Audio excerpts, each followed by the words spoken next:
রোশনাইকে ছেড়ে একদমই যেতে ইচ্ছে করছে না আরণ্যকের, কিন্তু কিছু করারও নেই। রোশনাই ঠিক করে এখানকার পুলিশ অফিসারকে জানিয়ে যদি কিছু হেল্প পাওয়া যায়।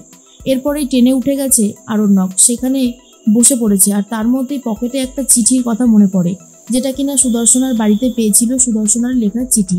সেখানে অনেক কিছুই লেখা আছে, যেটা পড়তে শুরু করেছে আরণ্যক। আর সেখানে রোশনাইয়ের বাবার কথা লেখা রয়েছে। রোশনাইয়ের বাবা হলো আসলে গুরুজি, আর সেই গুরুজি তার মেয়েকে অস্বীকার করেছে, সেই সমস্ত কথা লেখা রয়েছে।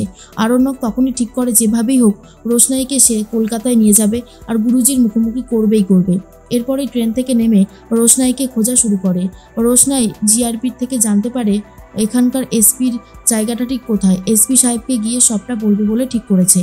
আর তারপরেই রোশনাইয়ের খোঁজে সেই জিআরপির কাছেও পৌঁছে গেছিল আরণ্যক। আরণ্যক বুঝতে পারে সে এসপির কাছে গেছে, অর্থাৎ রোশনাই। তাই জন্য টোটো করে চলে যাচ্ছে সেই এসপির অফিসে। আর এদিকে গরিমা বারবার করে আরণ্যককে ফোন করতে থাকে, কিন্তু কোনোভাবেই আর ফোনটা ধরছে না আরণ্যক, যার জন্য গরিমা খুবই চিন্তা করতে থাকে আর বলে আরণ্যক তো কখনো এমনটা করে না, তাহলে এখন কেন করছে। এদিকে রোশনাই চলে এসেছে অফিসে, কিন্তু একজন কনস্টেবল আটকে দেয় আর বলে আপনি এসপি সাহেবের সাথে দেখা করতে চান, কোনো অ্যাপয়েন্টমেন্ট লেটার নিয়ে এসেছেন। রোশনাই বলে না, আমার কাছে তো ওসব কিছু নেই, তবে আমার সাথে দেখা করাটা স্যার যদি একটু দেখা করতো আমার সাথে তাহলে খুব ভালো হতো। অফিসার বলে প্রথমত স্যার এখনো আসেনি, আপনি অপেক্ষা করুন। এর মধ্যে আরণ্যক চলে এসেছে আর বলে রোশনাই তোমাকে আমার সাথে কলকাতায় যেতে হবে। তোমার গরিমা দিদিকে আমি সবটা খুলে বলবো, তোমার গরিমা দিদি সবটা বুঝতে পারবে, চলো আমার সাথে। এই বলেই রোশনাইকে নিয়ে বেরিয়ে পড়ে। অন্যদিকে দেখা যায় সুরঙ্গমা কথা বলতে থাকে সুপ্রকাশের সাথে আর বুঝতে পারে আরণ্যকের সাথেই রোশনাইয়ের কিছু একটা ঘটেছে।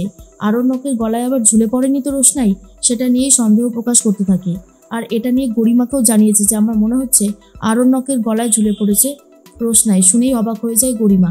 এরপর একটা রেস্টুরেন্টে চলে গেছে রোশনাই আর আরণ্যক। সেখানে একজন ম্যানেজার এসে বলে স্যার, দেখে মনে হচ্ছে আপনারা নতুন বিয়ে করে এসেছেন, আর নতুন কেউ বিয়ে করে আমাদের এখানে আসলে আমরা তাকে ছোট্ট একটা ফুলের তোড়া দিয়ে স্বাগত জানাই।